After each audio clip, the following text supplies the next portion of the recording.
Now moving on to the next disqualification, which is 141 subsection 3 clause G.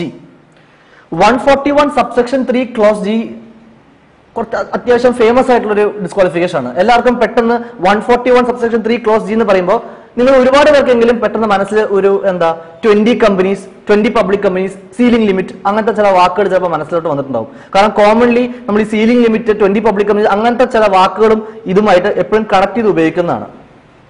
മനസ്സിലാക്കുക, 141 subsection 3 clause Gയിൽ ആ disqualification actually രണ്ട് disqualification ഒരുമിച്ച് പറയുന്നുണ്ട്. 141 subsection 3 clause G. എന്തൊക്കെയാണ് രണ്ട് ഡിസ്ക്വാളിഫിക്കേഷൻ? അതിൽ പറയുന്നത് person shall be disqualified if he is in full time employment elsewhere.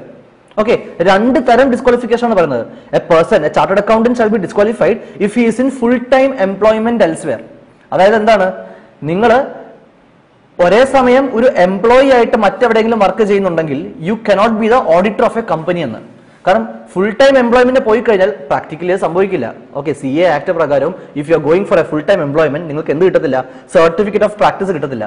You can only take one or the other. Okay, certificate of practice കൈ വെച്ചിട്ട്, certificate of practice എന്തിനാണ്? നമുക്ക് practice ചെയ്യാൻ വേണ്ടിയിട്ട്. So certificate of practice COP കയ്യിൽ വെച്ചിട്ട് എംപ്ലോയ്മെന്റിന് പോകാൻ സാധിക്കില്ല. അത് പ്രൊഫഷണൽ എത്തിക്സിനൊക്കെ വയലേഷൻ ആണ്, which is something you will study in the final syllabus. അതിലോട്ട് പോകേണ്ടതില്ല തൽക്കാലം. ഇപ്പൊ മനസ്സിലാക്കുക എന്താണ് a person shall be disqualified അപ്പോ if is in full time employment elsewhere. ഏതെങ്കിലും ഒരു സ്ഥാപനത്തിൽ, ഒരു കമ്പനിയിൽ ഫുൾ ടൈം എംപ്ലോയ്മെന്റിൽ നിൽക്കുന്ന ചാർട്ടേഡ് അക്കൗണ്ടന്റ് ആണ് നിങ്ങളെങ്കിൽ നിങ്ങൾക്ക് ഒരിക്കലും വേറൊരു കമ്പനിയുടെ ഓഡിറ്റർ ആവാൻ സാധിക്കത്തില്ല. Let me try to connect something with you. 141 subsection 1 നമ്മൾ പഠിച്ചിട്ടുണ്ടല്ലോ. 141 subsection 1 എന്തായിരുന്നു? എലിജിബിലിറ്റി, നമ്മുടെ ക്വാളിഫിക്കേഷൻസ് ആകണ്ടേ. 141 subsection 1ൽ a person shall be qualified എപ്പോ if is a chartered accountant എന്നാണ് പറയുന്നത്. 141 subsection 1ന്റെ വേർഡിങ്സ് നമ്മൾ നോക്കിക്കഴിഞ്ഞാൽ a person can be, an individual, a person can be appointed as the auditor of a company if he is a chartered accountant എന്നേ പറയുന്നുള്ളൂ. പല സ്റ്റുഡൻസും എക്സാമിന് കോട്ട് ചെയ്യുമ്പോൾ നിങ്ങൾ വളരെ ശ്രദ്ധിക്കുക, എക്സാമിന് കമ്പനീസ് ആക്ടിലെ സെക്ഷൻസ് കോട്ട് ചെയ്യുമ്പോൾ നിങ്ങളുടേതായിട്ടുള്ള എക്സ്ട്രാ ഫാൻസി വാക്കുകൾ ആഡ് ഓൺ ചെയ്യരുത്. You have to reproduce what is given in the section as such if you are quoting the section. Okay, as per the relevant section എന്നൊക്കെ പറഞ്ഞു പോവുകയാണെങ്കിൽ പിന്നെയും നമുക്ക് എന്തെങ്കിലും അഡ്ജസ്റ്റ്മെന്റ് വരുത്താം. പക്ഷേ as per under section 141 subsection 1 എന്ന് പറഞ്ഞിട്ട് കമ്പനീസ് ആക്ട് നിങ്ങൾ കോട്ട് ചെയ്യുമ്പോൾ you have to respect the act. 141 subsection 1ൽ പറയുന്നത് എന്താണ്? A person shall be qualified if is a chartered accountant. പല സ്റ്റുഡൻസും ഒരു ഫ്ലോയ്ക്ക് എഴുതാറുണ്ട് A person shall be qualified if is a chartered accountant in practice എന്നല്ല. അങ്ങനെ പറയേണ്ട ആവശ്യമില്ല. കാരണം കമ്പനീസ് ആക്ടിന്റെ 141 subsection 1ൽ a person shall be qualified if is a chartered accountant എന്ന് മാത്രമേ പറയുന്നുള്ളൂ. ഇൻ പ്രാക്ടീസ് അവിടെ അണ്ടർസ്റ്റുഡ് ആണ്. കാരണം എന്താ? 141 subsection 3 clause G ഇപ്പൊ നമ്മൾ പറയുന്ന ഈ ഡിസ്ക്വാളിഫിക്കേഷൻ, ഈ ക്ലോസ് ജിയിലത്തെ ആദ്യത്തെ ഡിസ്ക്വാളിഫിക്കേഷൻ തന്നെ എന്താണ്? ഫുൾ ടൈം എംപ്ലോയ്മെന്റിന് പോകുന്ന ഒരാൾക്ക് ഓഡിറ്റർ ആകാൻ പറ്റില്ല. അതായത് ഉറപ്പായിട്ടും എന്താ, പ്രാക്ടീസ് ചെയ്യുന്ന ചാർട്ടേഡ് അക്കൗണ്ടിനെ ഓഡിറ്റർ ആകാൻ സാധിക്കുന്നുള്ളൂ എന്ന് അർത്ഥം. അതുകൊണ്ടാണ് 141 subsection 1 ക്വാളിഫിക്കേഷൻ പറയുമ്പോൾ ഇൻ പ്രാക്ടീസ് എന്നൊന്നും അവിടെ പറയാത്തത്. A person shall be qualified if is a chartered accountant എന്ന് മാത്രം പറഞ്ഞാൽ മതി എവിടെ? 141 subsection 1ൽ. Now coming back to our disqualification, which is 141 subsection 3 clause G. രണ്ട് ഡിസ്ക്വാളിഫിക്കേഷൻ ഉണ്ട്. ആദ്യത്തെ ഡിസ്ക്വാളിഫിക്കേഷൻ ഇതാണ്, if is in full time employment elsewhere. രണ്ടാമത്തെ disqualification is if he holds the office of auditor in more than specified number of companies. If he holds the office of auditor, if he holds the office of more than specified number of companies. Okay, മനസ്സിലാക്കുക, 141 subsection 3 clause Gയിൽ a person shall be disqualified if is auditor of more than 20 public companies അങ്ങനെയൊന്നും പറയുന്നില്ല. കാരണം പല സ്റ്റുഡൻസും പഠിക്കുന്നത് അങ്ങനെയാണ്. ഒരു 20 എന്നുള്ള വാക്കും പബ്ലിക് കമ്പനി എന്നുള്ള വാക്കും അങ്ങനെ കുറെ ഐഡിയാസ് ഉണ്ട്. അങ്ങനെ പഠിക്കരുത്, അങ്ങനെ ചെയ്യരുത്, അങ്ങനെ കോട്ട് ചെയ്യരുത് answer. 141 subsection 3 clause G disqualification എന്താണെന്ന് ചോദിച്ചു കഴിഞ്ഞാൽ a person shall be disqualified if is in full time employment elsewhere or രണ്ടാമത്തെ സിറ്റുവേഷൻ എന്താണ്? If he holds the office of auditor in more than specified number of companies. Specified number of കമ്പനീസിൽ കൂടുതൽ നമ്മൾ hold ചെയ്താൽ.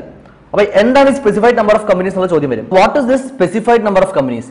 Specified number of companies എന്ന് പറഞ്ഞാൽ it includes 20 companies. അപ്പൊ students മനസ്സിലാക്കണം, ഈ സ്പെസിഫൈഡ് നമ്പർ ഓഫ് കമ്പനീസ് എന്താണെന്ന് പറയുമ്പോഴും ആക്ടിൽ 20 പബ്ലിക് കമ്പനീസ് എന്നല്ല കോട്ട് ചെയ്തിട്ടുള്ളത്. It just simply says 20 companies. Specified number of company includes 20 companies എന്നേ ഉള്ളൂ. പക്ഷേ ഇൻക്ലൂഷൻ പോലെ തന്നെ കുറച്ച് ഏതാനും എക്സ്ക്ലൂഷൻസും ഉണ്ട്. Specified number of companies excludes specified number of companies എന്നുള്ള ലിമിറ്റിൽ വരാത്ത കമ്പനീസ് ഏതൊക്കെയായിരിക്കും?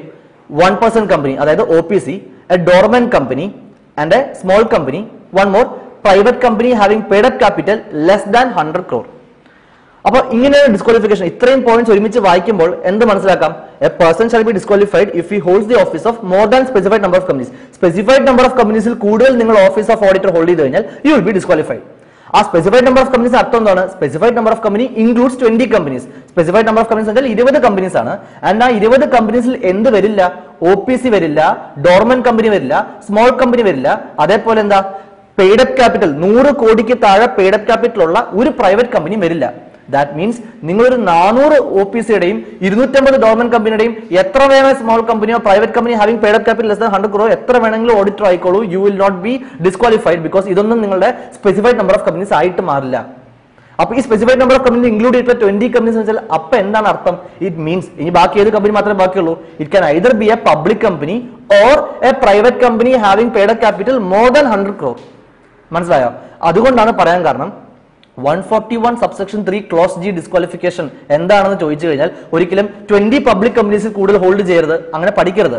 20 പബ്ലിക് കമ്പനീസ് എന്നുള്ള കൺസെപ്റ്റ് എവിടെയും പറയുന്നില്ല. 141 സബ്സെക്ഷൻ 3 ക്ലോസ് G ഇത്രേ പറയുന്നുള്ളൂ.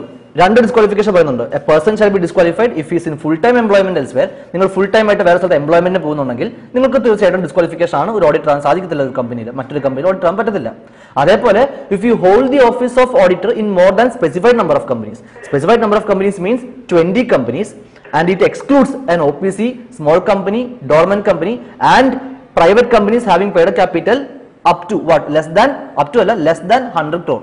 So എത്ര വേണമെങ്കിലും OPCകളോ സ്മോൾ കമ്പനികളോ ഒക്കെ ആവാം. The only condition meaning private കമ്പനിയിൽ മാത്രം സൂക്ഷിക്കുക. 100 കോടിക്ക് താഴെയുള്ള പെയ്ഡ് അപ്പ് ക്യാപിറ്റലുള്ള പ്രൈവറ്റ് കമ്പനി ആണെങ്കിൽ കുഴപ്പമില്ല. If it exceeds 100 crore paid up capital limit exceed ചെയ്ത് കഴിഞ്ഞാൽ then it will form part of your what? Specified number of companies. Okay, അതാണ് 141 സബ്സെക്ഷൻ 3 ക്ലോസ് G യുടെ യഥാർത്ഥ എക്സ്പ്ലനേഷൻ.